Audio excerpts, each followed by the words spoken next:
Welcome everybody for another conference of the CCAM. We have tonight an interesting speaker from Norway about brown bees. I'm the host tonight. That I tried to do the technical stuff. As you know, I did it before, so hopefully everything runs okay. And we have a co-host, Vincent Doare. My French is not very well, but I hope I spelled it very well. And Lars Kirekrud, and he is from Norway, and he is our speaker. For the Q&A, you can put the questions in your Q&A tonight. Hopefully, we have a lot of questions for Lars at the end. I wish you a very good evening with the speakers. And I want to introduce, I want to ask Vincent that he will introduce Lars about his speech, and he also will do the Q&A. So I will stop talking now and give the word to Vincent. So hello, have a good evening, everybody. Nice to meet you again in this conference scheduled all the winter. It's very nice. So I will read the word of Lars that is present here himself. Alors, Lars studied marine biology in the University of Oslo. He's living near Oslo in Norway, and had a Master of Science in marine biology. He worked as a research scientist in the Norwegian Institute of Water Research for many years. After that, he took over the family farm and worked as a teacher of science, biology, chemistry, mathematics in high school until he retired, we can say that, from the work in the school in 2011. After that, he put his effort in beekeeping and saw the need for the conservation of and the breeding of the Nordic dark bee, the brune bee, isn't it?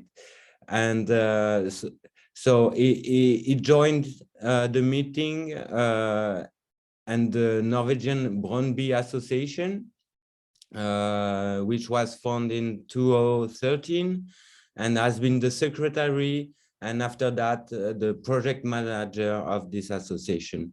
He went to the CCAM meeting in Netherlands in 2016 and in Finland in 2018. His work is mostly helped by the testing the subspecies purity with wing morphometry, and he will present us the breeding schemes he used to keep the Norwegian dark bee. So nice. You can talk, Lars. Thank you very much. Yeah, thank you for the introduction. These days there are hot stuff going on in Europe, so but I still hope there are people out there listening. I'm glad for this opportunity to share and to get feedback on the work we do in Norway. Try to share my screen then. This one. Hope you can see it. It's the title, Conservation and Breeding of the Dark Bee in Norway. I'll try to see if I can move it up and down here. Once more.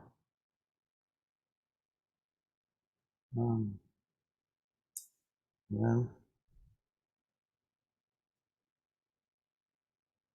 can you see my screen? Yeah, we see your screen and we see your mouse. You Okay. can right click.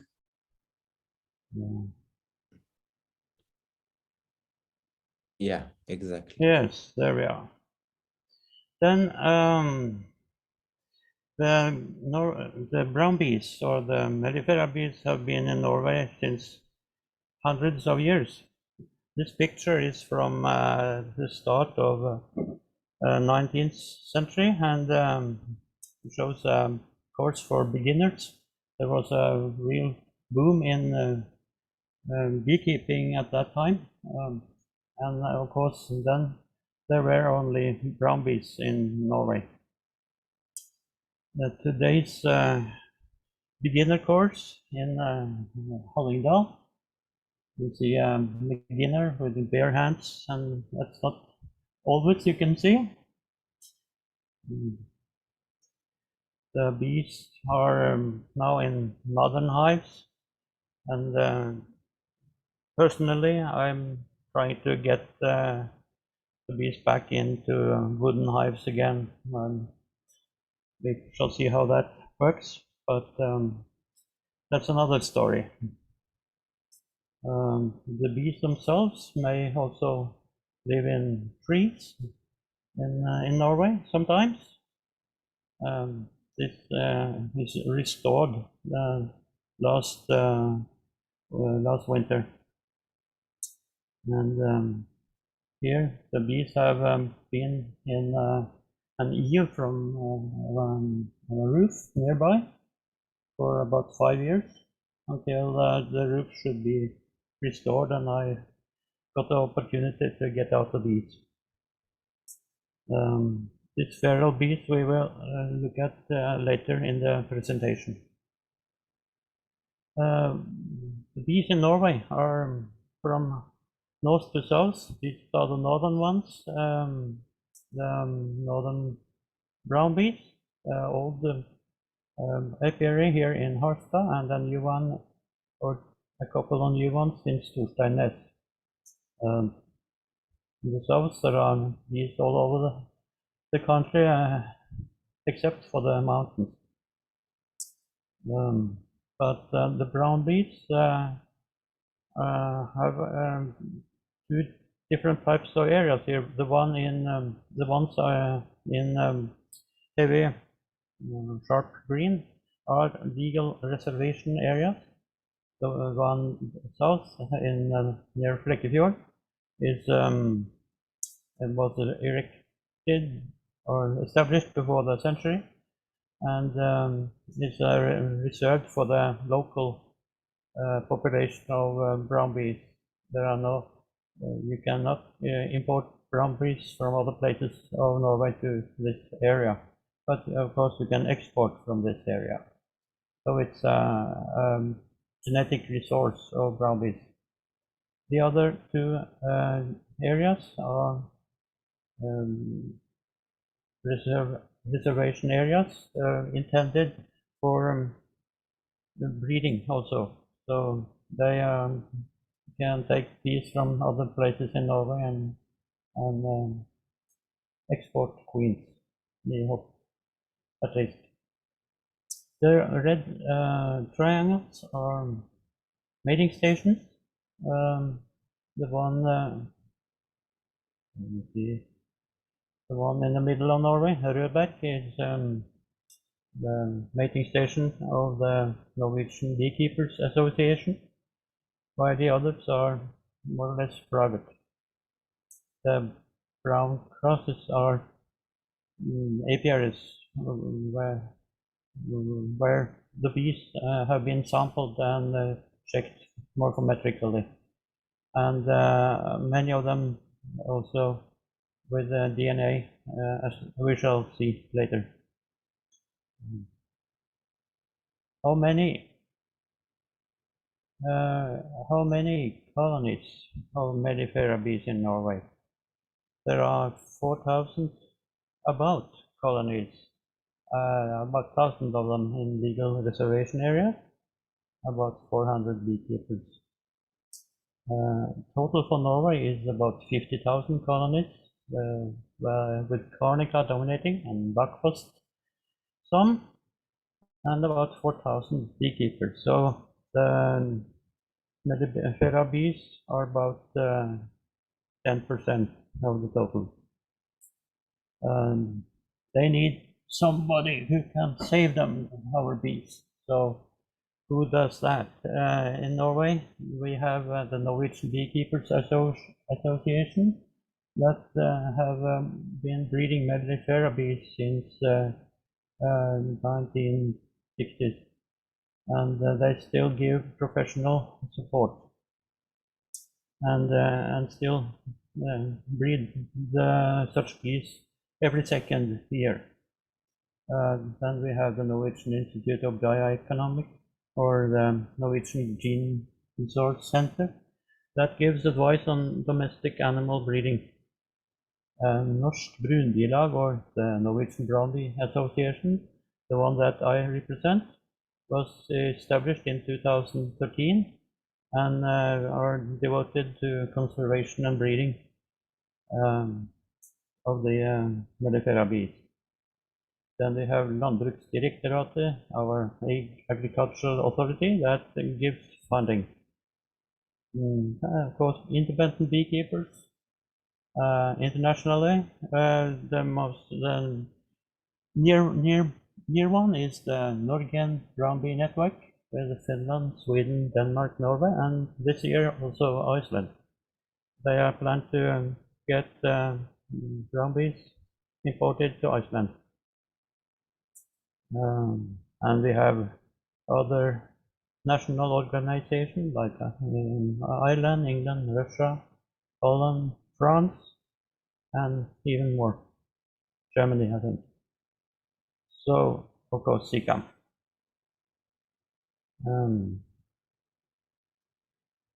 Our website looks like this. When you click on the link. Sorry, it isn't in English, only in Norwegian. And that's something we have plans to do something about, so we can get an English version, at least so that you can orient yourself and find what is of interest. Then we turn to one of the two sections of this presentation. The one is breeding, and the other is checking for purity. But first, now breeding. Breeding for conservation, that is to keep them pure in reservation areas. They have been so far controlled by cubital index,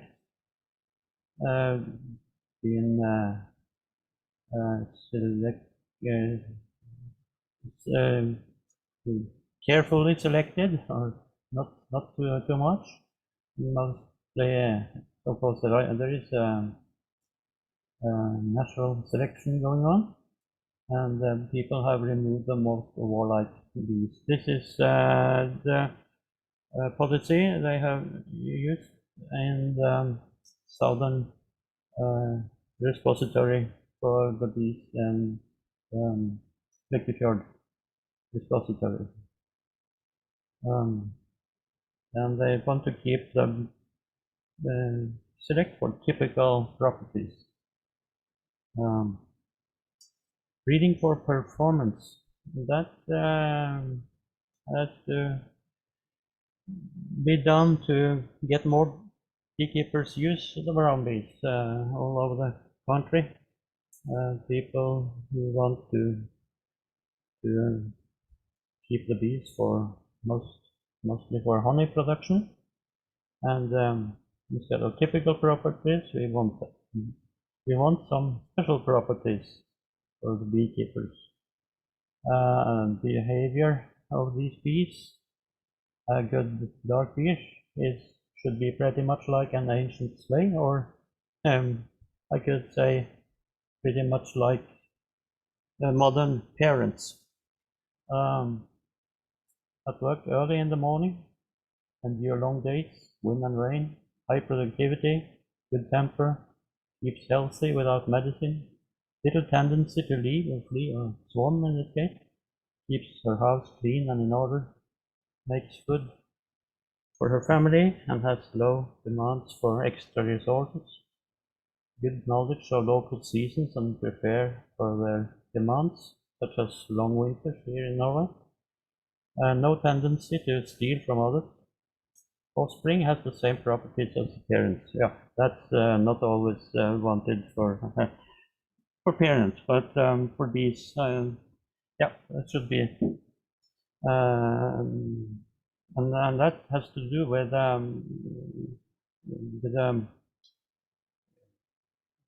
how should we say, whether these are pure subspecies or not. Pure subspecies has a higher what is it? A higher a better tendency to inherit the same a higher inheritance of it. Oh, sorry. Most of these properties that we saw are accounted for by natural selection, if we allow it to take place. And with some exceptions then, tendency to swarm, the natural way of propagation for the bee, but a nuisance to the beekeeper. Honey production, we want maximum, while nature wants optimum. We have seen the two last years, or some years now, that high water content causes fermentation of honey on the comb by intensively bred carnicas. And it seems they are focusing on the nectar flow rather than handling the product within the hive. So this tells us to listen to nature to some more extent, maybe. And then gentleness. We want the most gentle bees possible, but nature demands some kind of self-defense and an optimal dose of aggression, I think. So about gentleness, there are many questions about that. It seems to me that they recognize a good beekeeper, and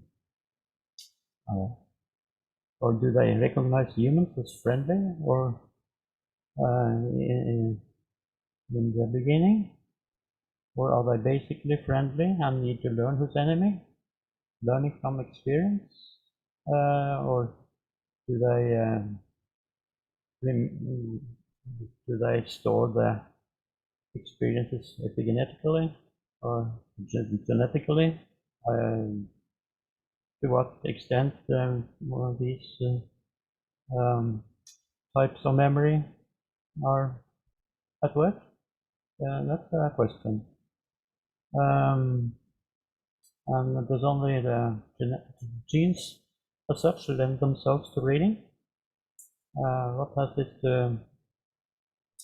this mean to local adaptation? I think that may be epigenetic memory, or should we say how the genes are programmed, programmation of the genes, how this has been. It might have something to do with local adaptation, or explain why always the local bees are the best bees. So what do we go for in Norway then?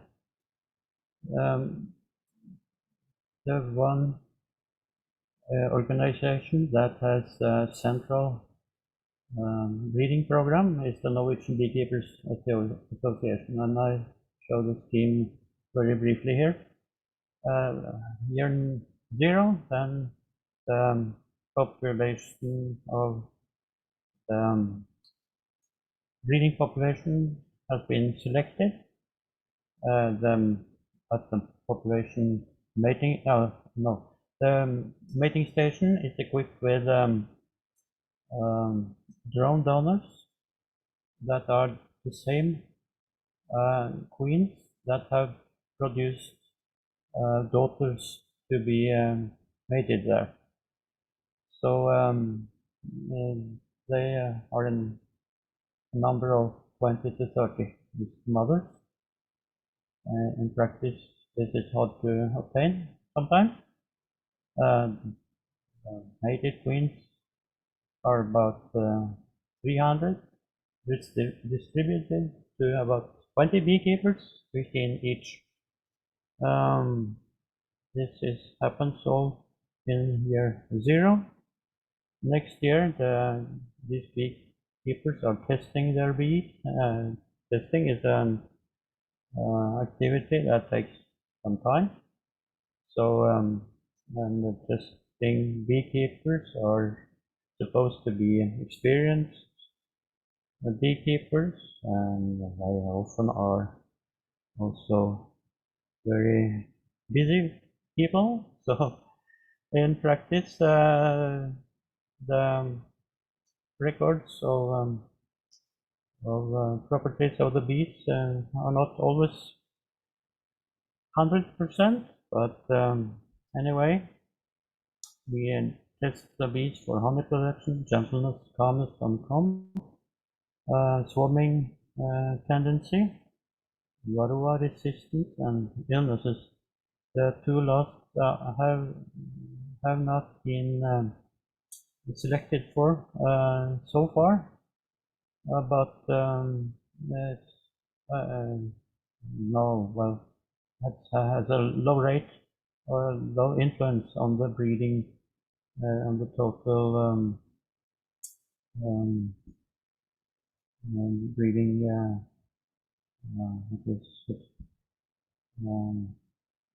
Yeah, all these results are stored in eBreed, the German book, and breeding values are calculated. But so far, varroa resistance and illnesses have been has a low point there. The breeding population is then selected from the breeding values, and selection is controlled by wing indexes. That is the routine so far, and then back to year 0 again. So it's a 2-year cycle.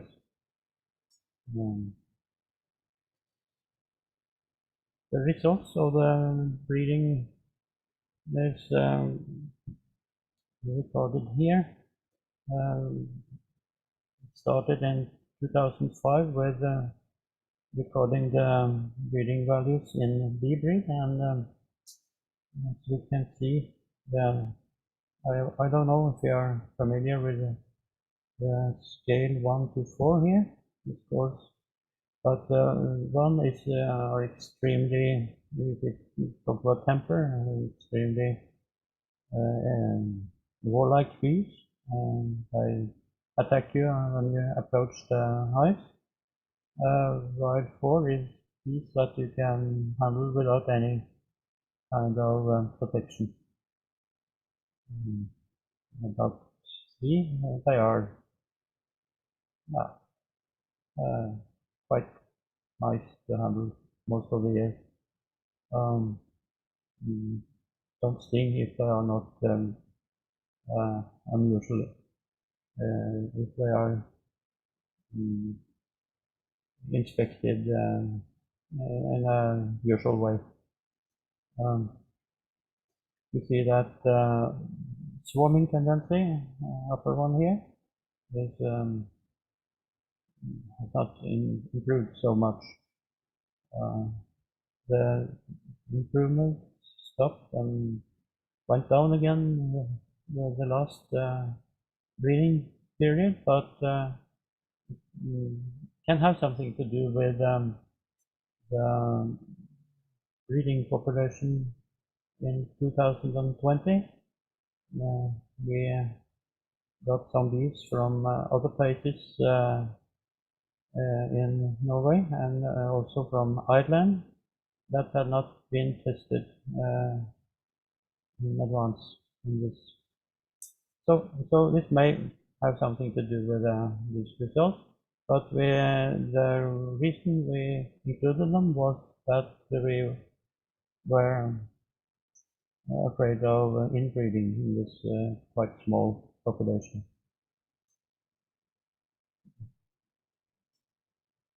Other queen breeding and queen production in Norway. is we have two professional breeders, one east and one west. You may know the names, but yeah, in west we have Silver Slettebø and in west, and in east it's Jens Martin Nybøle. They have produced approximately 300 per year, and we have many beekeepers that breed their own queens. When I say breeding, it means they select them for their good properties and produce many offspring that are mated either in the reservation area they live in, or they have their own private stations, or they use their own more or less isolated apiaries. Yeah, usually 1 to 4 very few queens are used for breeding by each breeder, but there are many breeders altogether, as we shall see. So there are many queen lines that are continued. Here is an overview of the breeders last year. The breeders are denoted by a number here, 35 altogether these 3 years, and the sum of mated queens at the lower end here.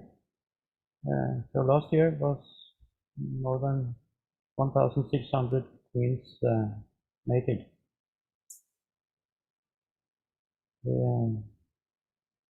Yeah, just a summary of this. Last year, 32 breeders and beekeepers, and they were living in different counties in the southern part of Norway, southern half of Norway. It is totally, we recorded so many. Of course, there are beekeepers that are not on this record, but this is something to that we know. Then we turn to the second, should we call it, the second goal of our efforts to keep the bees pure. To check if the bees are pure before we use them in breeding. So we have used the wings.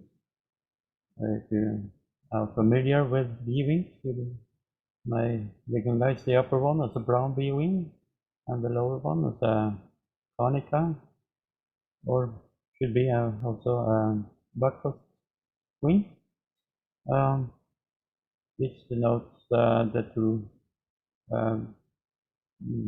points, or the 3 points going into the vital index. We have calculation here, A divided by B, and in brown bees it should be less than 2, about, or less than about 2. So here it's 1.3, while for the conica it's about 2. And the conicas have been bred so that they have a really high vital index, up to 6, I heard. And this is the other index that we have used, this pedal shift angle. We make a right angle here between this line and the marginal cell through this point, and check if this point is on the one or the other side. For mellifera bees, it should be on the inside, and this this gives an negative shift angle, while on the conica should be this point should be on the other side of the perpendicular, and with a positive angle. So here are the results of these two wings. And we have the third index we use, that's the Humpel index, which is C on D, these two distances. And this should be a low number for mellifera beams and a higher number for conica beams. The two last indexes, Discodal angle and Humpel index, are somewhat interrelated. They are due to the geometry. So we also have sea wings that cannot be classified. Some parts of the veins are lacking. This is one with lacking veins. There are also wings with additional which have veins protruding from the other parts, and extra veins. So such anomalies have been studied by others and connected with cross-breeding. But I think maybe also it can be inherited and make a sign of inbreeding. And so I used to collect such things, such pictures or scans in their own folders for each beekeeper. And there are few in the mellifera bees. In Carnica, I've seen them more often. Now back to the wing indexes. Well, I have spoken half an hour already. I must carry on. These are it's the output from Peter Edwards' Morse plot, and the results have been obtained with the drawing made by Adam Topilsky. So these two programs I've downloaded from Biba and have used them. I made some modification so that I got very interesting results on the one line here. And you see the results of each wing. The results are averaged here for cubical index and the ancient and Humpel index. And also we have the percentage of wings that are within the limits for each of the indexes. In this case, 93% within for cubital index, which is up and down here, and for discudal angle, there are less fees, less proportion of them inside the fees. These three indexes are combined, or these 3% are combined. I have combined DSA and Humpel index together as with the weight 1 and cubital index with weight 1. So cubital index means double as much as each of these, and this weighted average is placed here on the line, and I made the classification on the background of this average percent within. So this is class B, goes from 80% to 90%, and class A above 90%. Enough of this.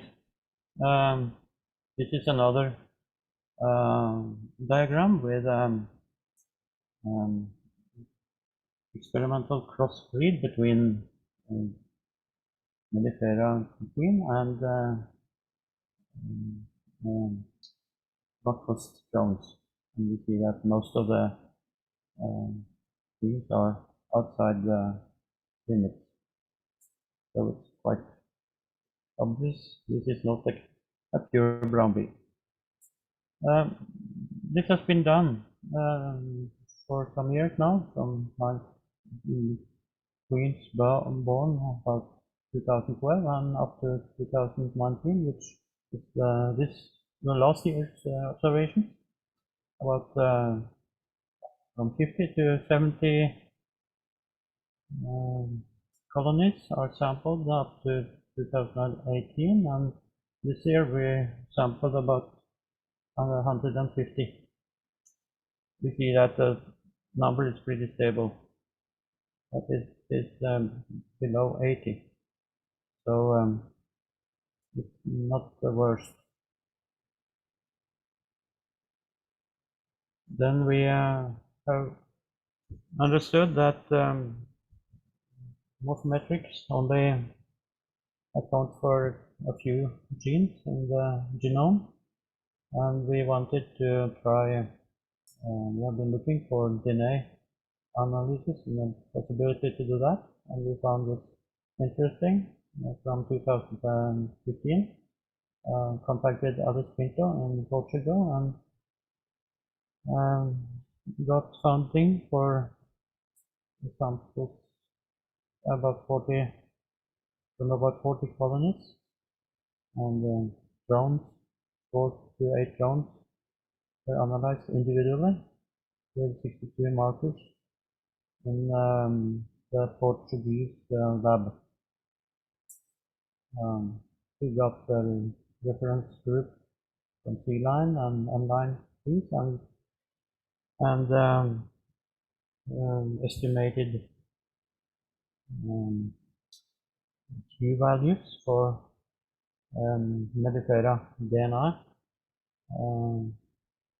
The study was published later in 2020, but the results were quite good for the percentage of Mellifera DNA.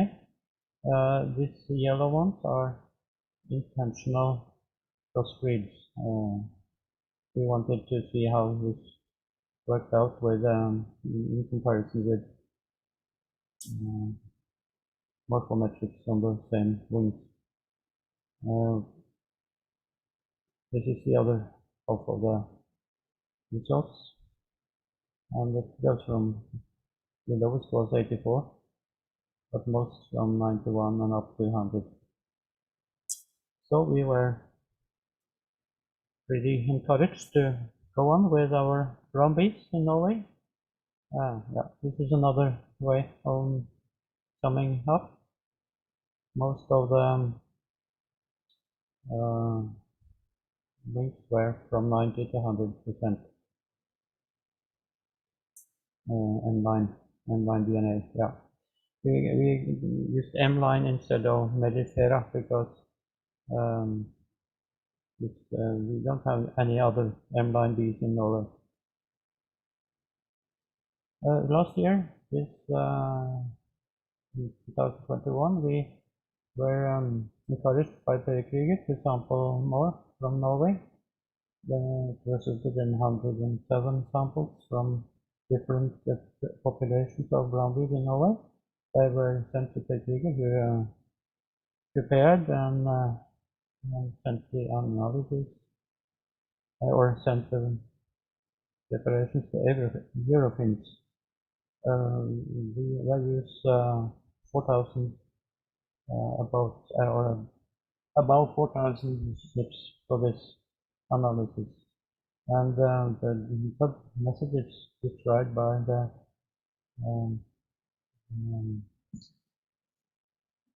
this publication down here.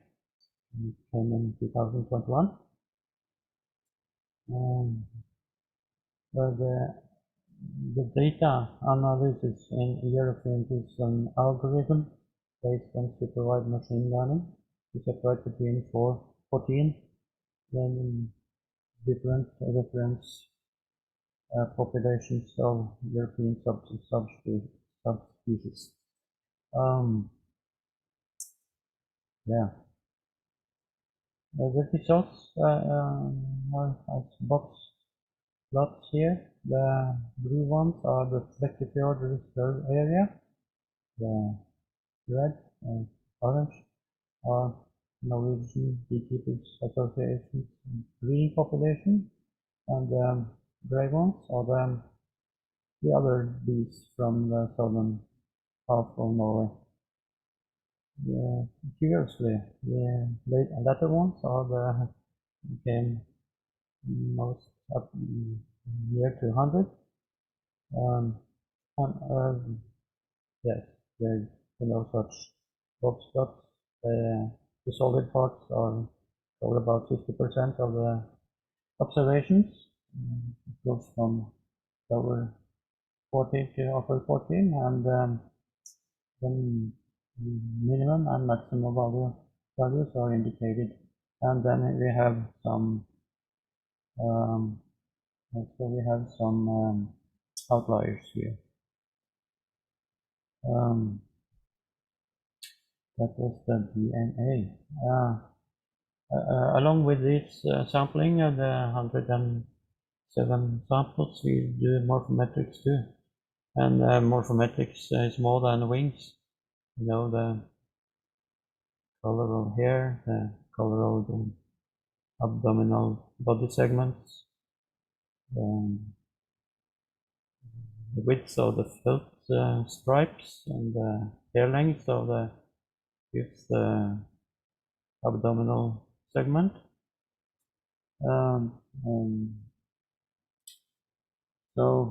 But all this takes time, so I've so far I've only got through the wing. This is a wing equipped with points from drawing. Now rather drawing and then taken into Topevsky's Identify. But in this program you can see if there are outliers and just points. It follows the same nomination, but it's increased by 1, so it starts on 1 here, while drawing starts on 0. The classification we have used for the wings are the Apis mellifera subspecies of Europe, which consists of 7 different subspecies. We also got a wings from the Viking time, or medieval time in Oslo, circa 1200, and one of these wings were sufficiently good to fit with the points. You can see them at the photo here. You can even see the micro hairs on the surface of the wing. Here in scan, it fits the points. And this is the graph coming out of the classification in Identify. Mellifera is placed on a circle here. The others are more or less, they more or less go together. So it's for us working with Mellifera bit, this is good. We have some distance to the others. And this is the wing from medieval time. So it's most approaching the Mellifera circles. What we log here is the CV scores from the CVA calculation. And the plot consists here of CV1 along the x-axis versus CV2 as the ordinate. So I spare this line. This is another leaf. This is a complete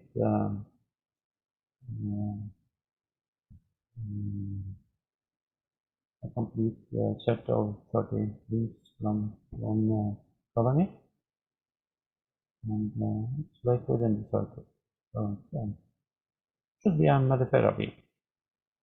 I spared the CV scores for all the 107 samples, and plotted them here. The CV1 at the x-axis, CV2 as the ordinate, and I've used the same circles, try to approximate them in this graph. You see that most samples are within the mellifera circle. The red ones are the bees from the Norwegian Beekeepers Association breeding population. The green ones are from reservation area Kirekrud, and all these green ones are within the circle. There is one of the red from the breeding population, which is an outlier, and I don't know how this came out. Should be, of course, a mislabeled sample, but I'll go through it and try to find the reason for it. We can see that there are also the two circles in the middle with crossbreeds between mellifera queens and Buxus drone, and they are well separated from the pure bees. And there is also here near to the one mellifera Buxus crossbreed is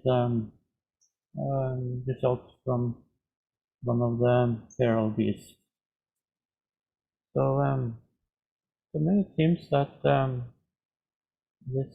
that the morphometrics used this way give good separation between pure bees and crossbreeds. This is just what we need to check a breeding population for sudden wrong matings.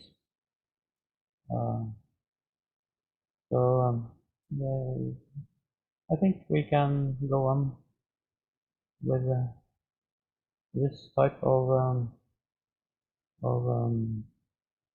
control.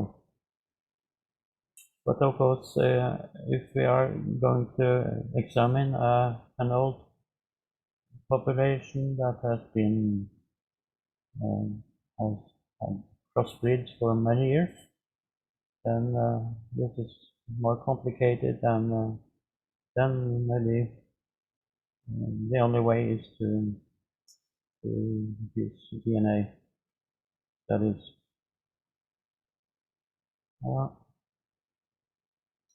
Of course, I had to plot the DNA results against the CV1 score, which separates the bees in the best way. DNA along here and CVA upward, but there is no, in fact, no correlation. But we can see that the one outlier in the former plot up here And this outlier in the DNA plot, these are sisters, twins from the same mother. So maybe we should show some caution using these and the other sisters in further breeding. I'm not sure, I don't know, but it could be a result of this double checking of this year. Well, I am going to sum up my presentation.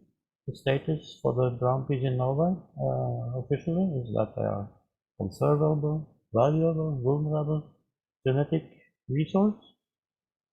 They are threatened by other subspecies, and our conservation measures are information to use the bees, network building around the use of them, breeding for good beekeeping properties, establish breeding or mating stations and reservation areas, check for crossbreeds in breeding, and lots of sex allele. Yeah, the two last ones we haven't done so far, but this is something we will try to do in the future. There has been collection of drone semen. I don't know if this was successful. It was done in collaboration with the Research Institute in Hohenneundorf, Deutschland. Then, if you have any questions or comments to this, I'm glad to hear.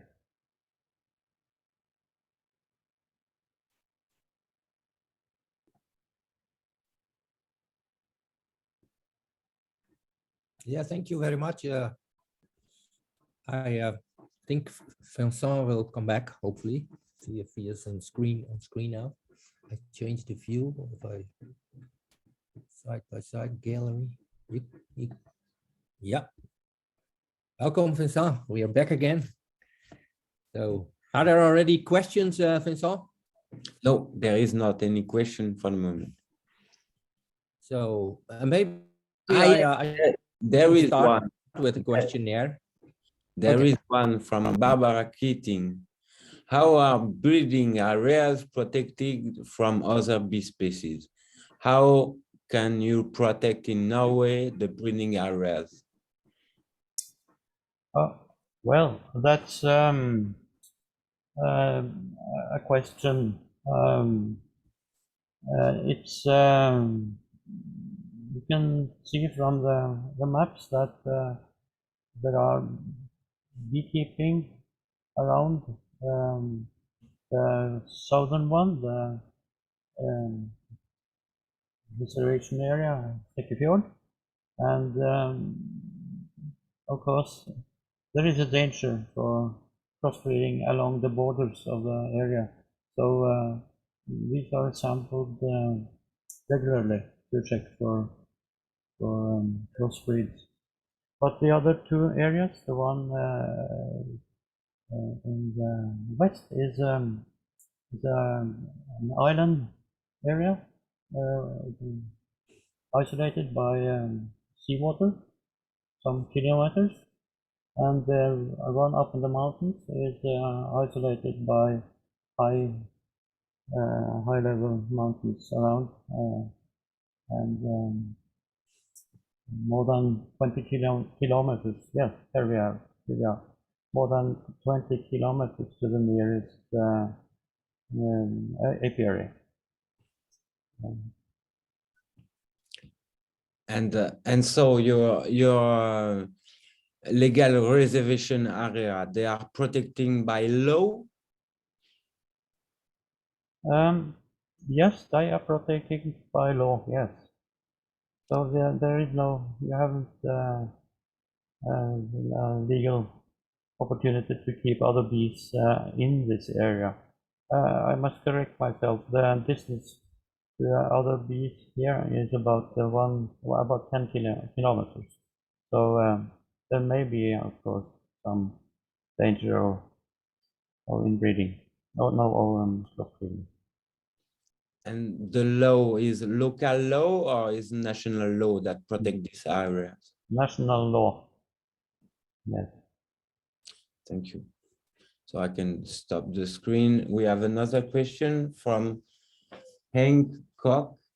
Do you have a reference database for Apis mellifera drones wings to be used in Identify?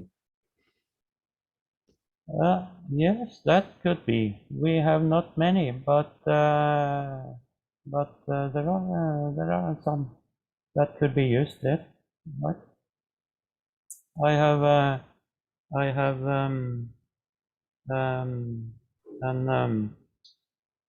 deal with Tofilski to send worker bees from Norway as a reference. So that we will do. And of course, to us, it will be an advantage to have local or national bees as reference bees. So you are building the database. Yeah. Me, because there is not question yet, I have a question about the action of your association. In your goals or objective, you wrote that you are improving the networking of the beekeepers in Norway.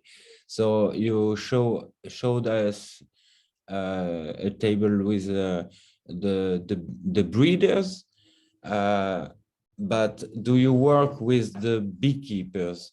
How it is? There is any beekeepers that have some interest to work with the dog bee in Norway? Oh yes, the association has now about 170 members. So the members are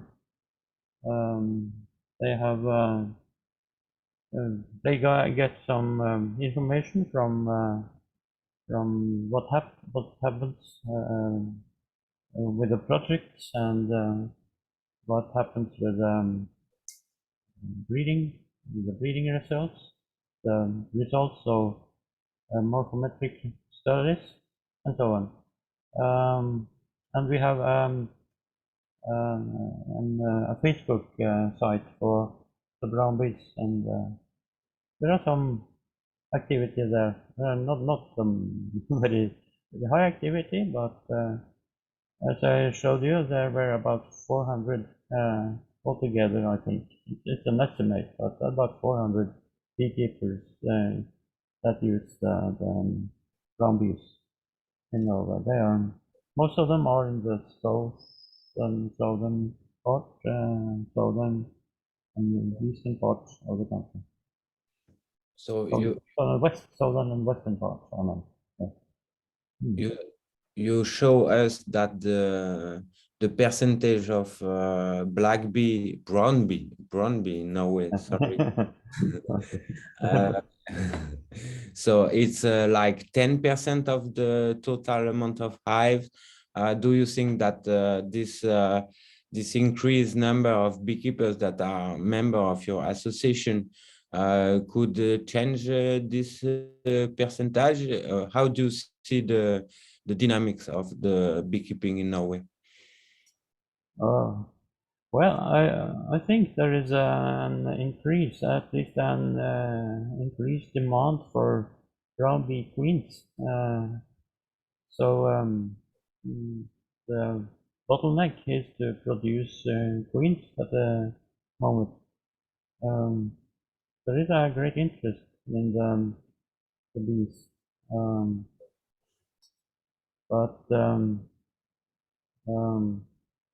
there is still a threat from beekeepers that have other ideas that are. I think that maybe some of the interest in brown bees is due to a real interest in conservation of this old Nordic bee. Just before the two next question, in France, for instance, we have a bottleneck in the dark bee breeders. We don't have enough breeding to provide the beekeepers' interest, because the beekeepers' interest is now changing towards local and native bees, and we don't have in France breeders that can provide this black bee to the beekeepers. But you showed us that in Norway, the breeders member of your association are able to provide more than 1,060 queen a year. Do you think it's enough to sustain the new beekeepers and their installation with the dark bee? No, I don't think that's enough. We have maybe 2,000 as a goal for next year. So It's a lot.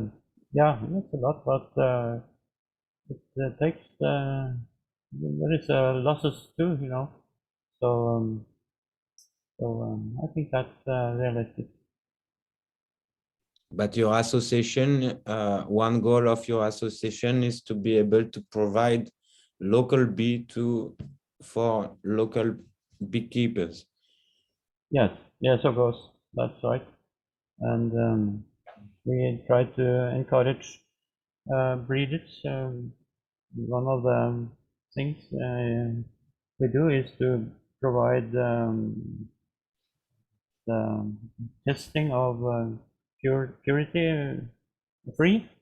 So that's one of the things we do, and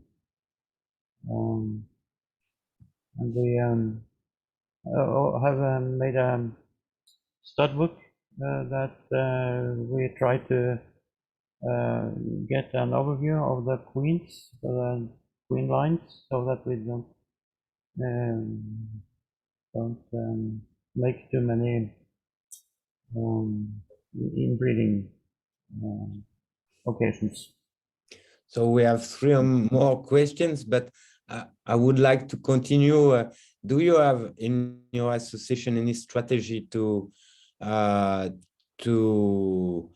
provide dark bee around your protected areas of mating station?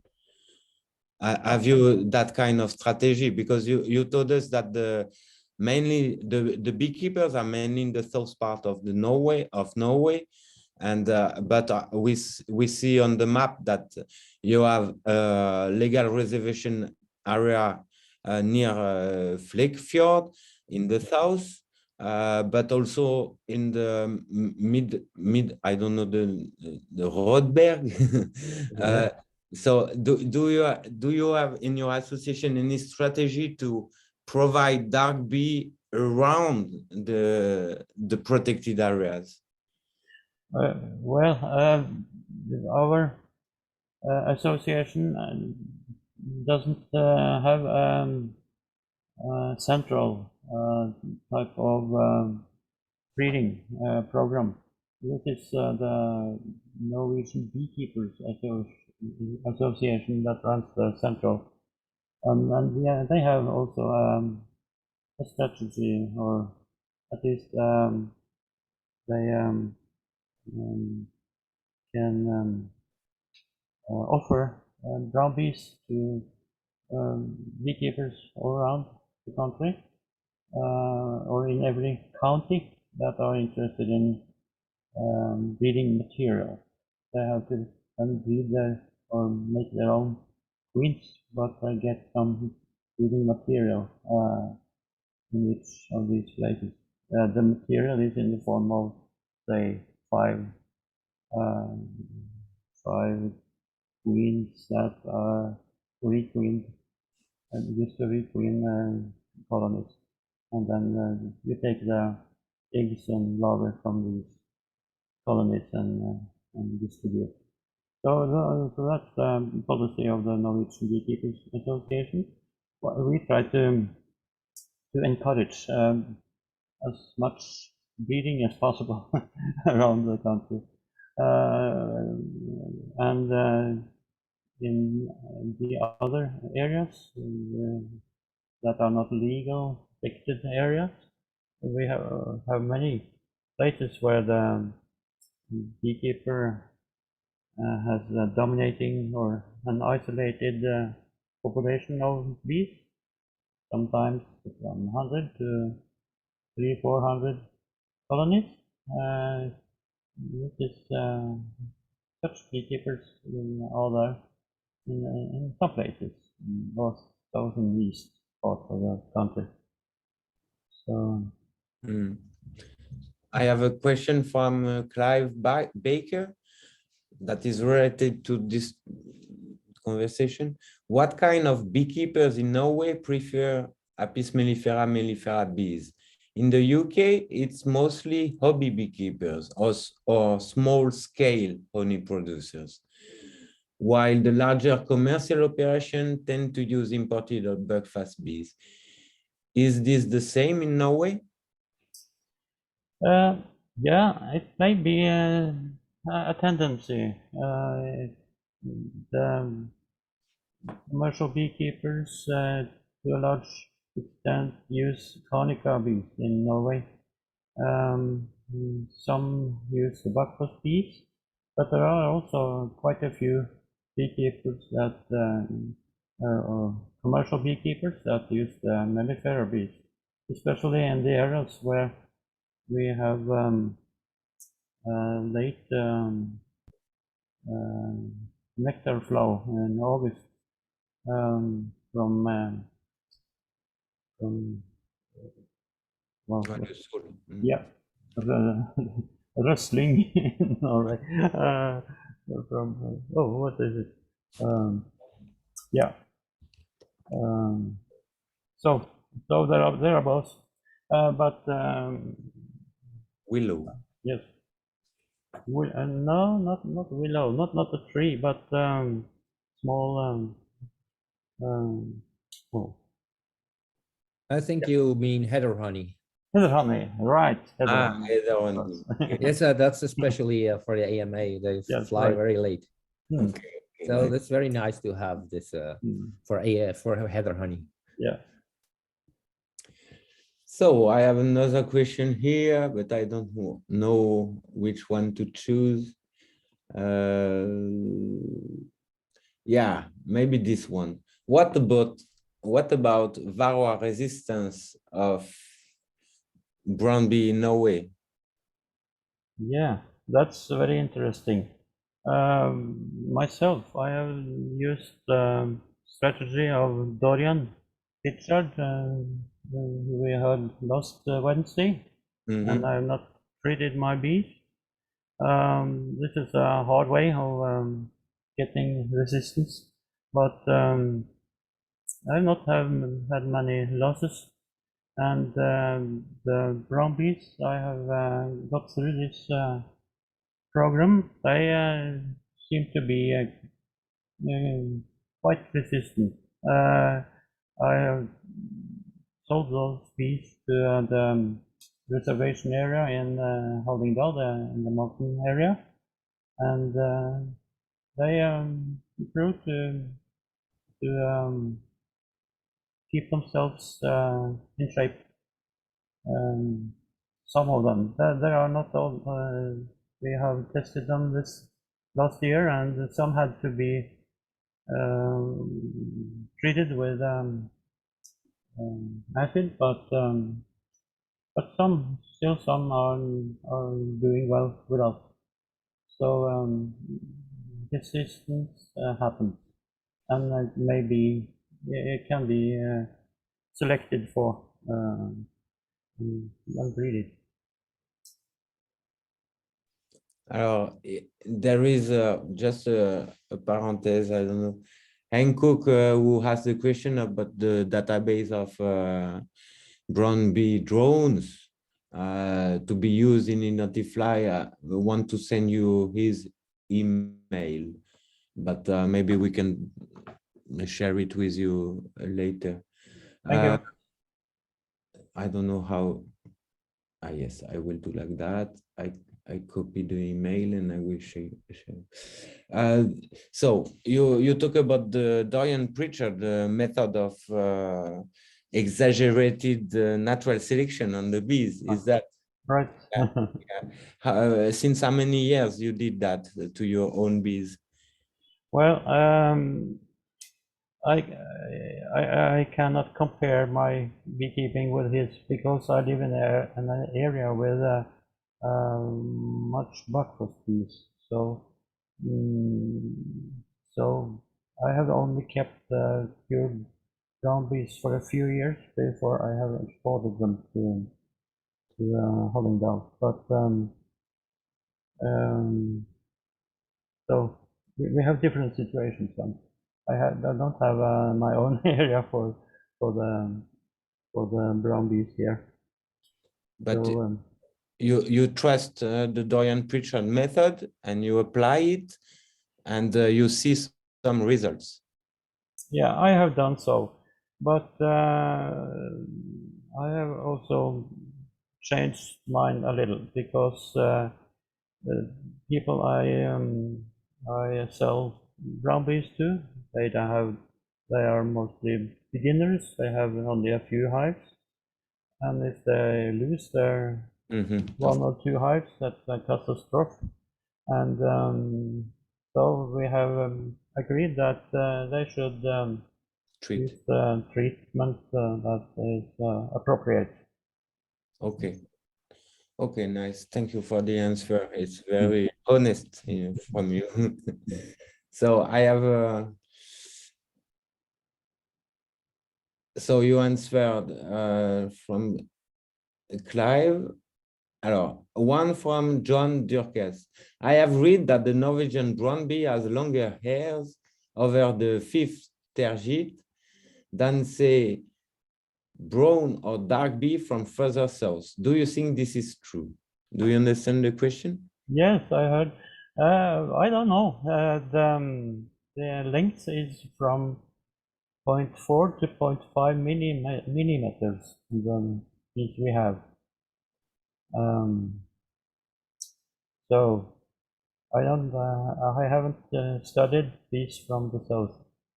So at least, actually, John Durkaz is saying that maybe your brown bees in Norway, in up north of the Europe, of the dispersion area of the dark bee, the Norway bee have longer hairs like me. This is Okay. true. Yes, as I told you, I don't know. I haven't compared myself to those bees, but they have 0.4 to 0.5 millimeters. So here, this is the worker bees, the black bee worker bees in Norway, and they are a little bigger than the other subspecies we have here. So they do best on the comb like 5.3 millimeters, I think.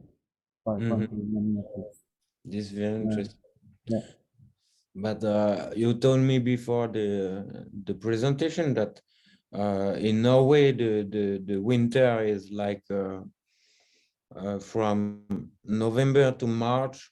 The bees are clustered in their hive, and they are saving energy in all that time. And what is the time for the brood? What is the flower that initiate the brood in Norway? Well, should say that the bees start with a brood at maybe the beginning of March, before they are flying. So so they prepare for season, and I've been out in the apiaries yesterday, and they had warmed up, some of them. So at this time, and soon the first the first pollen from puzzle is coming. But the tree, the plant that really make a bloom of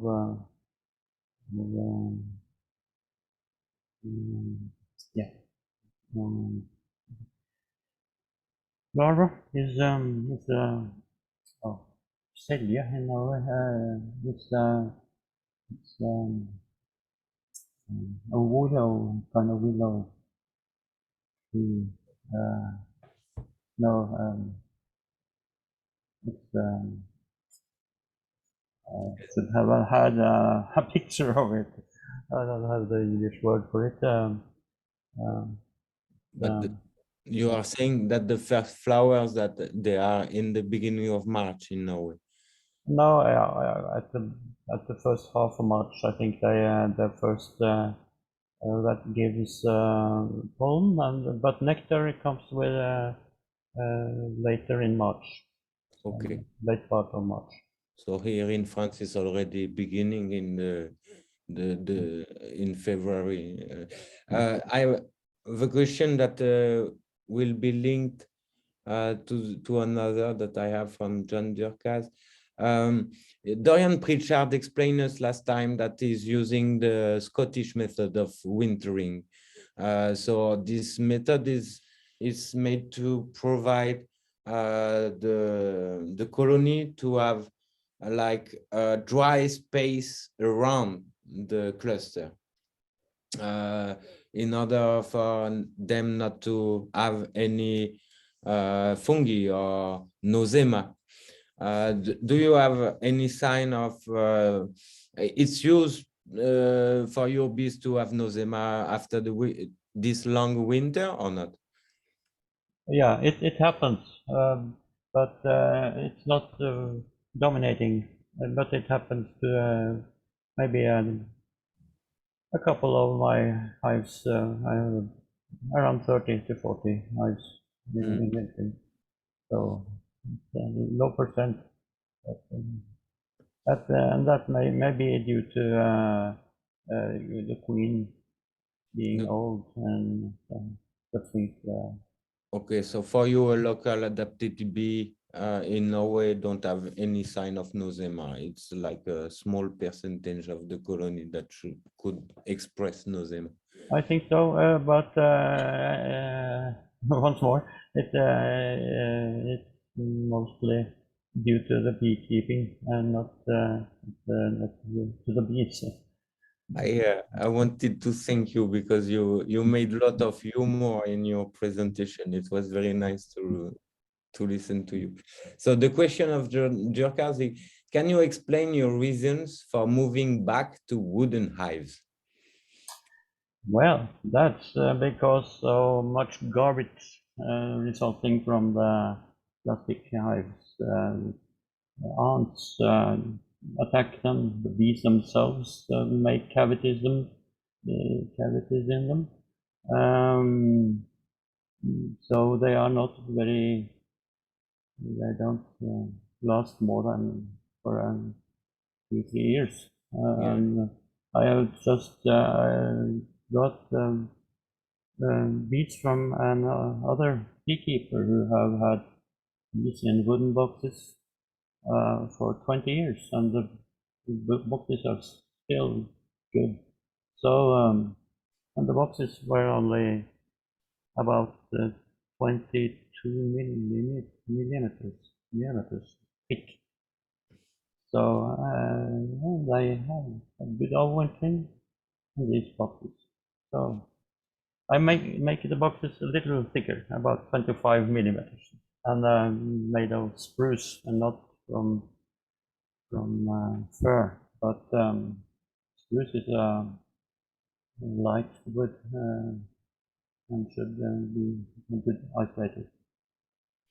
Okay, thanks. Maybe John was talking about this picture that you showed us.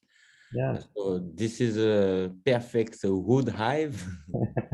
Yeah. I hope I survive the winter. The colony was hurt by the logger here. The logger started to cut through the nest, and then slowly he realized that bees could be valuable as such, and then he told me. So we tried to restore it. A lot of bees were lost, but those bees were extremely gentle. The logger had gone through them with his motor saw and crushed the wax for honey and got only one bee stinging. So Did, yeah. did you sample that bees in DNA analysis or wing morphometry analysis? No, sorry, I didn't sample, but they looked like crossbreeds. No, they have had yellow stripes on the abdomen. But they survived. I hope they survive. I'm not sure, but I haven't dared to open them. So we'll see. It's funny because I have a friend, a professional beekeeper in France, that is used to ask to the loggers this kind of wood stuff with bees inside, because the loggers, they cannot do anything with that. So they and my friend put this log hive in his apiary because for him is like a new blood Yeah. for his bees, you know. To me too. To me too. Wow, it's funny. So I have a last question, but maybe it's a long answer. Can you please, it's from Vitse Brisma. Sorry for spelling the name like that. I'm not. Can you please tell us a bit more about how you set up the stud book in addition to using bee breed? Yeah. Well, this third book is made on Google Sheet, and it's equipped with um, programs that perhaps I could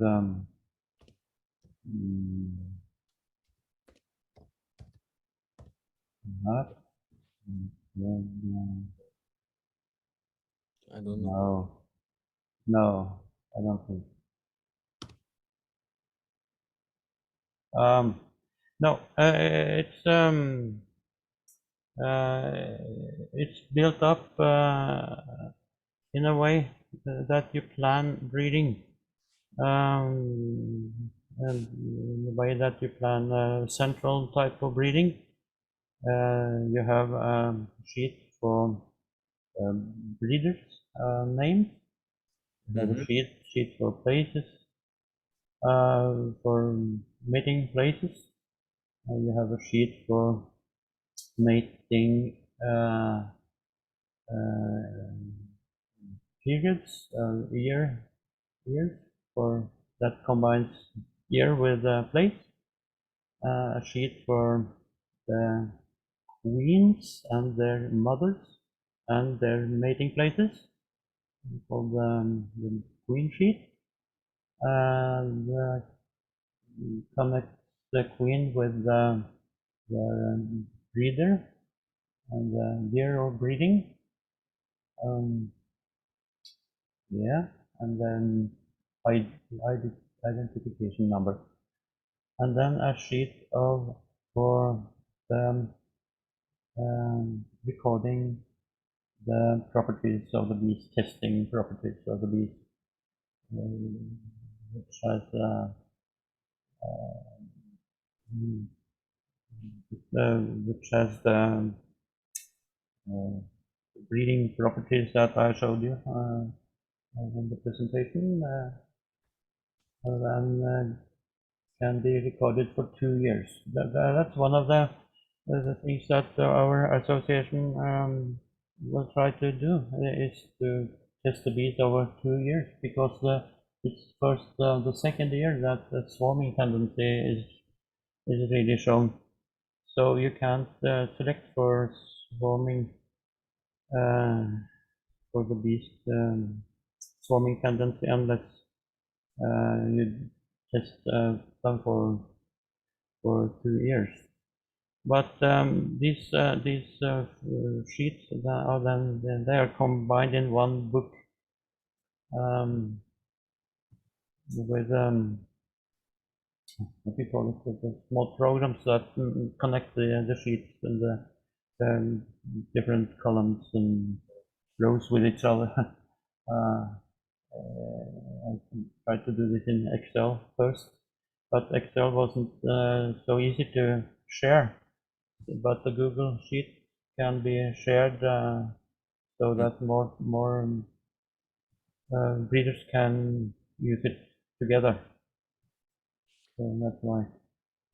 So by any chance, you could share this Google Sheet, or Yes, that would be possible. Yes. maybe It's you can look at it on our website. You can just look at it, but you cannot write in it unless you are yeah, you have to. I have to give you the right to write. so maybe if this person with Brunsma wants to ask you this book, if she can write to you and you can deal with her. Of course, yes.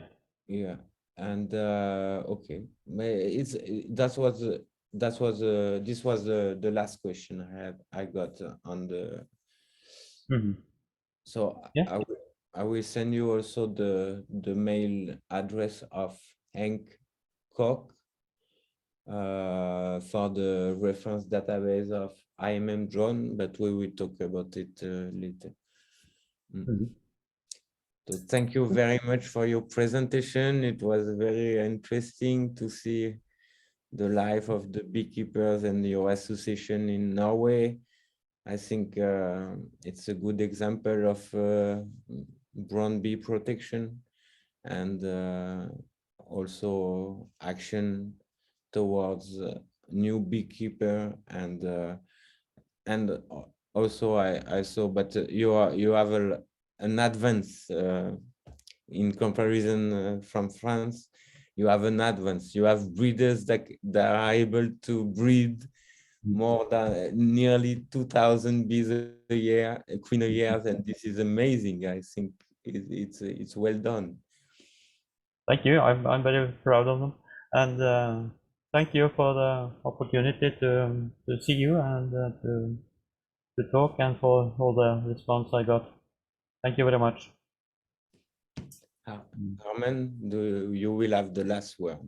Yeah, thank you very much for this very interesting presentation. And I think next week Gabriella will be available again for.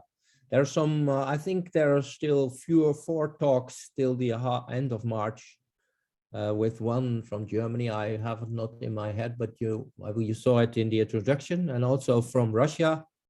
So there are some more interesting talks in the coming up weeks. So I wish you everybody a very nice evening still. And today was a beautiful day in Holland. I saw some of my bees for the first time this year out of the hives.